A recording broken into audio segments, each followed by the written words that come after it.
శ్రీధర్ బాబు నాయకత్వం, శ్రీధర్ బాబు నాయకత్వం, శ్రీబాబు గారు, శ్రీబాబు జై కాంగ్రెస్, జై కాంగ్రెస్.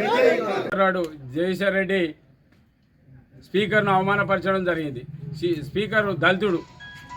ఇలా కాంగ్రెస్ పార్టీ దళితులకు అండగా ఉండి ఓ నాయకుని, మా దళిత నాయకుని అవమానపరిచిందంటే ఇంకా అలా 10 సంవత్సరాల సరళిలో పోతున్నారు. కాబట్టి దాన్ని నిరసిస్తూ మా కాంగ్రెస్ పార్టీ పక్షాన, కాంగ్రెస్ పార్టీ ప్రభుత్వం పక్షాన ఇలా జగదీశ్వర్ రెడ్డి కేటీఆర్ దిష్టి బొమ్మలను తగలడం జరిగింది. కాంగ్రెస్ పార్టీ ఆదేశాల మేరకు మరియు మంత్రివర్యులు ఐటీ శాఖ మంత్రివర్యులు శ్రీధర్ బాబు ఆదేశాల మేరకు ఈరోజు కేటీఆర్ గారిది, జగదీష్ రెడ్డి గారిది దిష్టి బొమ్మ దహనం కార్యక్రమానికి విచ్చేసిన కాంగ్రెస్ పార్టీ కార్యకర్తలకు అందరికీ నమస్కారాలు.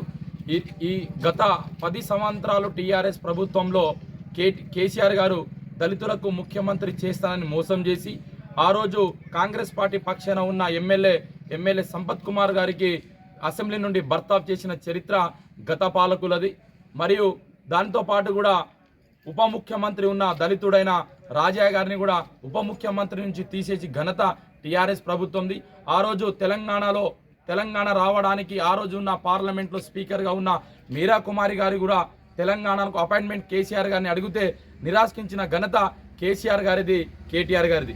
ఈరోజు తెలంగాణలో ప్రజాపాలన 2023 డిసెంబర్ నుండి ఈరోజు 2025 ఫిబ్రవరి మార్చి వరకు ప్రజాపాలన కొనసాగుతున్న భాగంగా ప్రజలకు సంక్షేమ పథకాల్లో ముందుండి కాంగ్రెస్ ప్రభుత్వం నడుపుతుంది. కాబట్టి భరించలేక టీఆర్ఎస్ లీడర్లు కేటీఆర్ గారు, జగదీష్ రెడ్డి గారు, హరీష్ రావు గారు అసెంబ్లీలో దళితుడైన వ్యక్తి మేము అధ్యక్ష అనలేని పరిస్థితులు ఉన్నారు. కాబట్టి స్పీకర్గా గడ్డం ప్రసాద్ గారిని అక్కడ ఉండలేని, స్పీకర్గా కూర్చుంటే వాళ్లకు కడుపు భరించలేక మా స్పీకర్ మీద దాడి చేయడానికి ప్రయత్నిస్తున్నారు.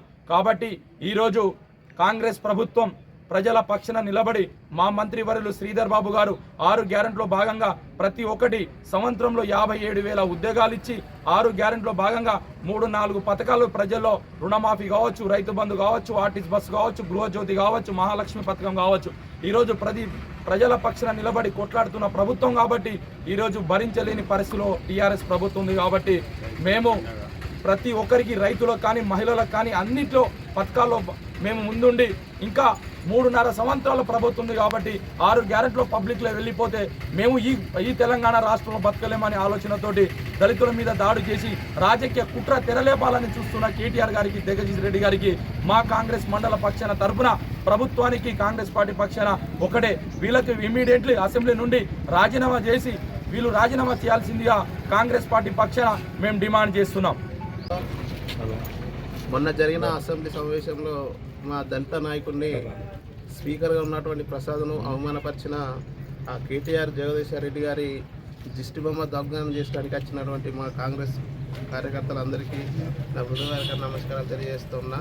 మా దళితులను జీర్ణించుకోలేక అసెంబ్లీలో జగదీశ్వర్ రెడ్డి కావచ్చు, లేకుంటే కేటీఆర్ కావచ్చు, వాళ్ళకు ఉన్నటువంటి నాయకత్వం మా దళితుల్ని అవమానపరిచిన వాళ్ళను ఖచ్చితంగా ఎట్లా చేసినా తరం కాంగ్రెస్ పార్టీలో వచ్చి సస్పెండ్ చేయాలని చెప్పి డిమాండ్ చేస్తూ ఉన్నాం.